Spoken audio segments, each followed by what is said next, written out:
Cool. Coming to you live from my home because why not? Let's talk about my favorite mode. And this is the one that's going to really motivate the this assignment. It's going to be the thing that primarily makes up this last assignment. I really want an argument from you. A nice, developed piece of argumentation. I'm just realizing I should have done my hair. Like, that's kind of silly. Anyway, so what is argumentation and what are the parts of it? Because argumentation is interesting for a lot of different reasons. It's a lot more complex, in my opinion, than the other modes are. The other modes are very straightforward in a lot of ways. Argumentation can go in all sorts of different directions. Argumentation is basically where you have some type of a stance on an issue. Now, if you'll remember in the first assignment, I asked you guys to ask a political question, and you attempted to answer other people's questions. That was kind of an interesting way to get some preliminary groundwork for argumentation, because really an argument should begin from a place of question, right? But argument basically is when you take that stand and you argue that stance. Now, contrary to popular belief, argument does not have to have some type of antithesis to it. It stands on its own. It's an argument when I say The Legend of Zelda: Link to the Past is the greatest video game ever made. An argument does not have to be correct either. Everybody knows it's Enter the Gungeon. Have you guys ever played Enter the Gungeon for my gamers out there? That game is awesome. I love that game. I can't get enough of it. Anyway, all it is a statement of opinion, right? A stance on an issue. Now, arguments can go after each other, and they can turn into fights if you get crazy with it. In fact, an argument needs to be vulnerable. It needs to be vulnerable to attack. You need to be able to disagree with it. It's not much of an argument if I say today is Tuesday. Almost everyone is going to accept that today is Tuesday. You're not going to find anybody to argue against that. And they're going to be so far outside the realm of sense that it's just not even worth doing, right? So a real argument is going to take some type of point of contention. Somebody's going to be able to disagree with you. So within the political material that we put out at the beginning of the semester, there's lots of potential for arguments to be had there. You don't necessarily have to actually believe what you're arguing. Now, this gets into, what were they? The Sophists? The Sophists of ancient Greece believed that there was no truth except for like consensus, right? So if you could convince a whole bunch of people to a truth, then there was absolutely nothing wrong with that. Kind of like a truth is dead kind of thing. So truth is something that you can mold to perception.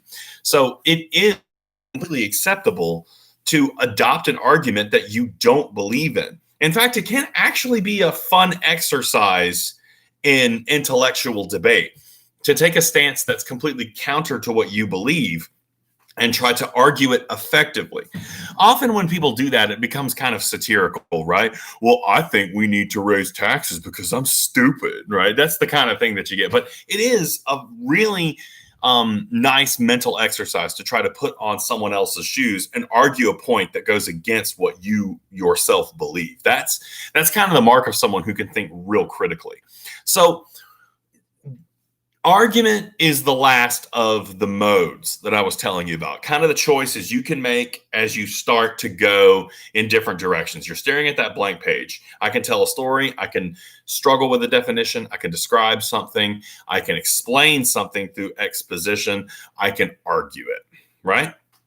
And so argumentation actually splits into three separate appeals. There are three different appeals that you can use when you are formulating your argument.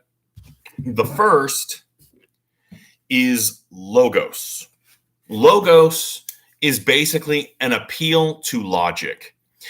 This is another one of my absolute favorite subjects because we're getting into philosophy again. Now, I have to be careful when I talk about philosophy because honestly, not many people get as excited about philosophy as I do. I'm kind of weird in that regard, but logic, we use the word logic. We say something is logical, but what does it actually mean? Let's engage in a little bit of definition, right? Logic appeals to your sense of common reason, your ability to think if this, then that, not common sense. Common sense is a little bit different, but your ability to think through an issue and look at it from a non-emotional state, to think without emotion, right? That's reason. That's logic.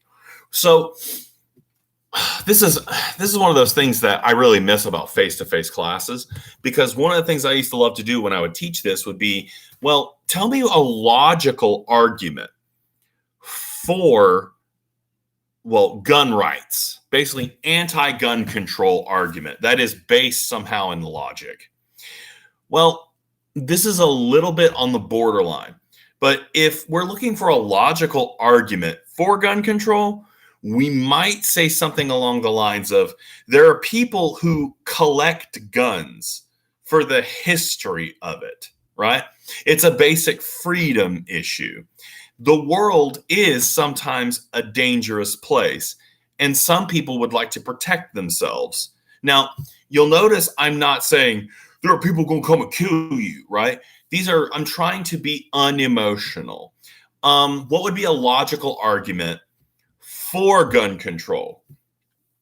I could bring you lots of statistics that say things like, when someone owns a gun, they're far more likely to use it on themselves than on an actual intruder or something like that, right? Statistics and data fall into the realm of logical and reasonable argumentation. Now, I'm not taking that stance. I just took both sides of it, right? I'm showing how people argue this concept on one side and then the other. I'm actually a little more pro-gun than people would suspect of me, because I do have a tendency to lean very far to the left on some issues. So in any case, logic is going to be the thing that steps back and says, okay, let's think about this for a minute. If this, then that. I would say, honestly, the argumentation, the argumentative appeal that I appreciate the most would be logic. I like logic. Logic is something that I rely on much more in my life than anything else. Is what I trust, right? Now, I'm not saying I'm always logical, as nice as that would be. Logic is the thing that I appreciate. Now, logic is only one argumentative appeal, though. There's two more. So if you sit down and you want to make an argument, one of the first decisions you have to make is, what kind of appeal am I going to use? They always fall within one of these three. So logic is the first one. The second would be ethos. Ethos is authority, authorita, right? Now, I'm going to try to focus on just identifying these argumentative appeals first, and then I'm going to go back and talk about their weaknesses. All of these appeals have their weaknesses. So let's just get through all of these first, and we'll go back and kind of dissect them.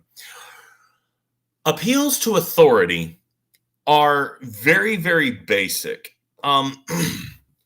Anytime you fall upon a trust of the law, you are making an argument to ethos. One of the most direct examples of an argument to ethos was a paper I read a long time ago. It was a woman who was arguing that the authorities know what they're doing, and since marijuana is illegal, it should stay illegal. Now that is a pure argument to authority, and most people kind of like when they hear that, but it made absolute sense to her because authority should be trusted. So other examples of this, you ever watch CNN or MSNBC or in Fox News and they bring on an expert of some type? This is Dr. Keith, and he has a PhD in criminology. What do you think, Dr. Keith? I think these people are crazy, right? Anytime people bring on an expert to give commentary on something we're seeing, That is an appeal to authority. They're basically saying, hey, this is a person who has a degree. He has a piece of paper that says you should trust him. Let's see what he has to say. That is a 100% appeal to authority. Any type of argument that just got an email. It's going to bother me if I don't check it. Oh, okay. I hate when that happens. That's the consequence of being in an increasingly online world. Anyway, so any type of appeal to morality, meaning we should do this because it's the right thing to do. That is an appeal to pure ethos. Any type of argument from religious authority. This is what God wants us to do. This is what the Bible wants us to do. This is what the Quran says to do. This is what Buddha says we should do. That is an argument from pure authority. Moral figures and religious figures all become authority figures, right? Those always fall into that category. Now, I'm trying to think. Law itself is my favorite because you see a lot of these arguments these days. I got to be really careful because I don't want people to think I'm criticizing, any government institutions. But we have a lot of people in this country who argue and base a lot of their opinions on what the Constitution says. If anybody gets most of their worldview based upon the Constitution, they are deriving their arguments from pure authority, right? The only real power that the Constitution has is the authority we give to it. So something to kind of keep in mind. That's an ethos argument. The last appeal is my personal favorite. And I think I'm going to start with my dissection on this one. And that is pathos.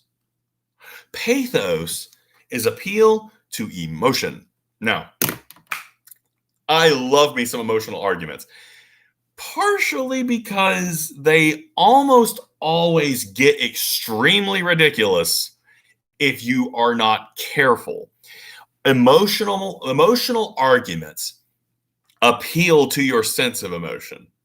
They tug at your strings, right? And I think the biggest danger with emotional arguments is that they can be extremely manipulative and disingenuous. I'm trying to think of some genuine appeals to emotion that would not fall in this category. I think one of my favorite examples of this, there's a lot of these anti-drug ads, the truth ads, and these things by their very nature are trying to scare you into certain behaviors, which even though, I'm not the biggest fan of the tactic, the overall goal is pretty sound, right? Getting less people to smoke is overall a good thing because smoking is very bad for you. Now, a lot of these videos have a tendency to just like pour in some very striking and evoke an emotional response from you. People smoke a cigarette and they just explode, right? Like they start like becoming corpses and stuff. And you see just like absolutely out there stuff. I know people who smoke. I've smoked the occasional cigar in my life for celebrations and stuff. I didn't explode, right? So I know that what they're showing me is not necessarily a reflection of reality, and it feels manipulative. However, the one truth ad that I saw that I thought was very well done and avoided this, it was a commercial of a woman who was suffering from all sorts of bad effects to her health. She had one of those stomas that she had to breathe through because of cancer in her throat, and she had like a wig she was wearing, and all it did was show how she gets ready in the morning. And that was a very effective ad. But it wasn't effective because they were like, don't smoke. It was effective because it was showing us something that was extremely real, right? There's absolutely no way to feel manipulated by the inside look at a woman's daily routine and when her life has been so affected by smoking. Now, it's still a little emotionally manipulative because it's being presented in a way that's supposed to make me feel like, right? It gets me to feel empathy for her. And it also strikes fear in me to say, I don't want to end up like that. So it's still not the best tactic in my opinion, but that was a really, really effective use of pathos because it wasn't dressing things up and making things worse than they were. It was showing reality. So I really have to take my hat off to that. Now let's dissect these things and talk about the weaknesses of it. So the weakness of pathos is that when you rely on it too much, the emotion you elicit can often be the wrong one. And it can also feel so manipulative and so over the top that it gets the person you're trying to contact to just turn away from it completely. My favorite example of these is the Sarah McLachlan commercials for the ASPCA, I think it was. I got to be really careful when I throw out names like that. But I'm sure we've all seen these commercials before where, you're coming in late at night, you've been working all day, you sit down in your recliner, you turn on the TV, and there it is. You're in the arms of the angel, far away from here. And it's like all the animals, and they're all like, like abused and stuff. And it's like, we need your help. The overall aim is extremely good, right? Raising money to help these animals is a very good goal. I'm not knocking it. But most people, when they're confronted with that commercial, their instinct is to change the channel, right? To run away from it and not experience it. Why do people react that way? Well, the emotions it evokes are extremely negative. But I would also argue that there's another problem with those commercials. If you ever get the chance, go and watch them because there's a very interesting technique that they use to try to elicit even more emotional response. There's a tendency for the videos that they show to have a sweet puppy doing this.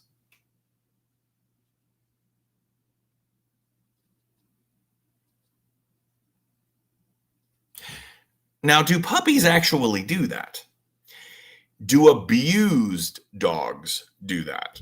I've had experience with animal rescues before. I've seen what happens with these.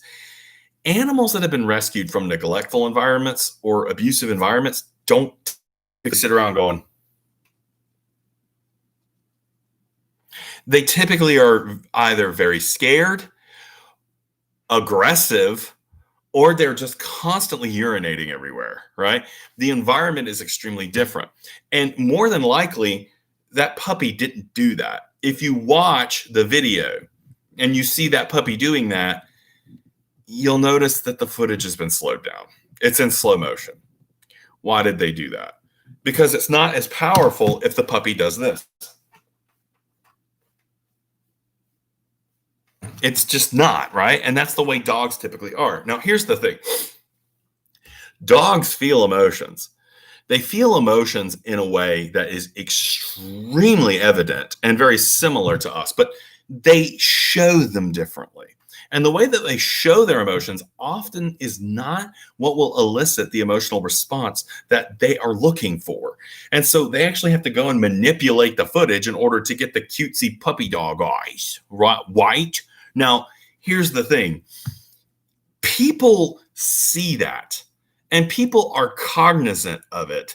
And I think that might be part of the reason why those commercials have gotten this kind of, it hasn't gotten the response that we were looking for. Most people, you see those commercials, you're like, oh, right?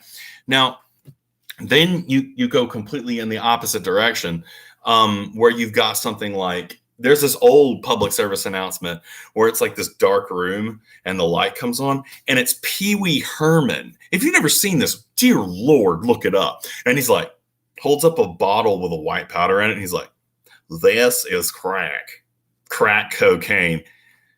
It's the funniest thing I've ever seen in my life. It's like, who is this video targeting, right? Like, do we have preschoolers doing cocaine of all things? If we do, by God, I mean, I don't know if Pee Wee Herman is the person we should be sending out in order to, like get this problem under control. So in any case, Pathos, love you, honey. Pathos is a direct manipulative tactic. You got to be really careful with it, or it's going to get really ridiculous really fast. Ethos. Ethos is is an easy tactic to dissect, to the point that a lot of philosophers think that an appeal to ethos is itself a fallacy. And I'm thinking about talking about fallacies next week, because that's going to be its own 30-minute video if I'm not careful. Fallacies are really cool. That's where logic breaks down. But in any case, let me talk about the problems with ethos. Blind appeal to authority is kind of gross if you're not really careful with it. Because when you look at something like the law, if the law is an authority that we acquiesce to and we just immediately trust, has the law ever been wrong? That is a loaded question in these times. The law has most definitely been wrong. There was a time in this country where I believe on the Constitution itself, slaves were counted as 1/3 of a person. Ugh, right? We don't do that. We don't count humans as only 1/3 of a person. The Constitution itself allowed for slavery to exist in this country. We had Jim Crow laws, which codified oppression of minorities, of African Americans for so long. And I'm not going to harp on this for too long, but I don't think there's very many people who are going to put the law up as an absolute authority, even if you just look at it from the perspective that the law can change depending on who is in office. Whoever is in office, whoever your politicians are, whoever your lawmakers are, the laws can change rather quickly. So if Obamacare, just to kind of like balance out a little bit here, if Obamacare is the law of the land, does that mean you're not allowed to criticize it? I hope not, right? We don't want to put the law up on such a high pedestal, because it can change and because we know it's been wrong before. Going back to authority figures, there are plenty of experts and there are plenty of degree-holding Poindexters from all sorts of prestigious universities who have been straight up dang bloody wrong about very important things. That's an issue, right? We shouldn't just blindly bow to these people. We need to keep a sense of perspective about what authority is and what authority offers us. We might want to listen to those people and we might want to pay attention to what they say, but we don't want to take it as truth, and we don't want to just use that as a blind appeal to authority. For religious argumentation, this is an easy one. Not everyone ascribes to your religious worldview. Like, I go to a church whose opinion about what is right and wrong is very different from a lot of other churches. And so when and someone who identifies as a Shinto or a Muslim or even different sects of Christianity, a Pentecostal is not going to look at the same issue from the same perspective as someone who is a member of the Church of Jesus Christ of Latter-day Saints or a Methodist will.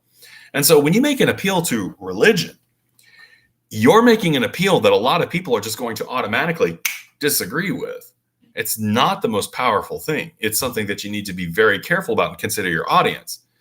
If you're talking to a group of people who fundamentally agree with your religious worldview, have at it, Hoss. That might actually be the best way to go about it. If I'm talking to a Baptist conference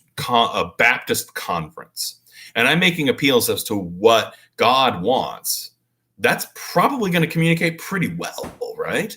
So it's all about audience. It's about who we're trying to talk to and what we're trying to tell them, right?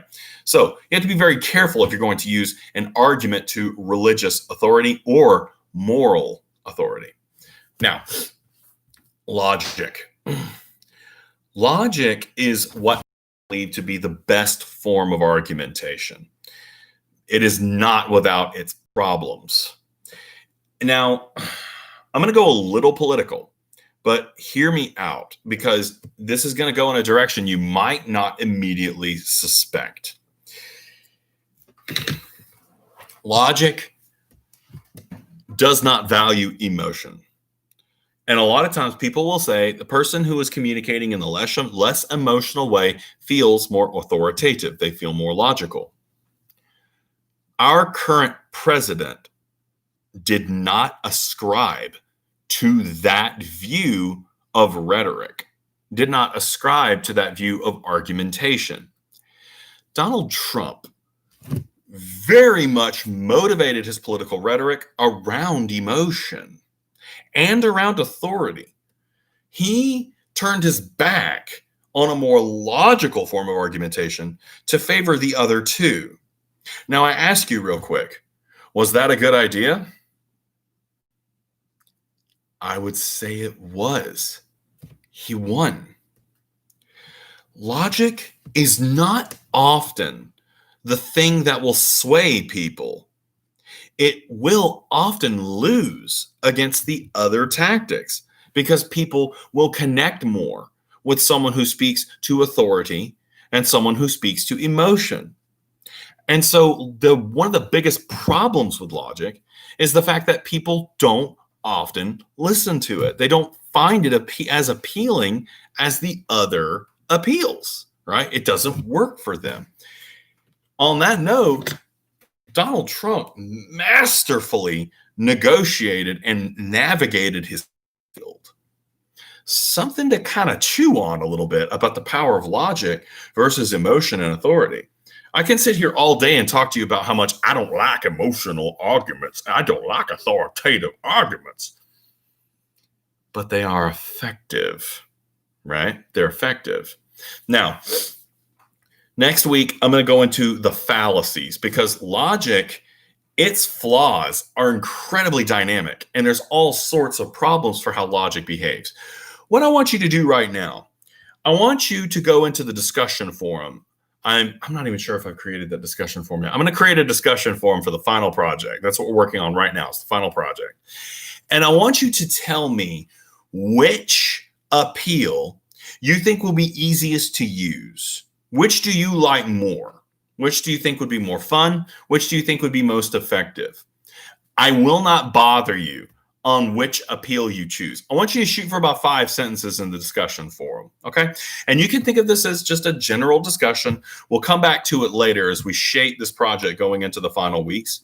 But yeah, just go in there and tell me which appeal you think would be the most fun to use as you go into your final bit of argumentation. Keep in mind also, you can mix and match these things up. You can have appeals to logic even as you're trying to scare everyone to death, right? It might be a good idea for us to evacuate now because things are likely to be much more unpleasant here. We're all gonna die. You could totally do that. I got so much caffeine. Wee. Anyway, so I've been doing a lot of heavy theorizing teaching because it helps me kind of lay a foundation for the new assignment. Next week, we're definitely going to focus on getting a nice rubric and assignment guideline for the final project, so you can start checking off the boxes and start getting everything in place. So, like I said, I've given you all your instructions, and I want a burger. I just want a nice big hamburger. Anyway, happy writing, everyone. End stream. Yay.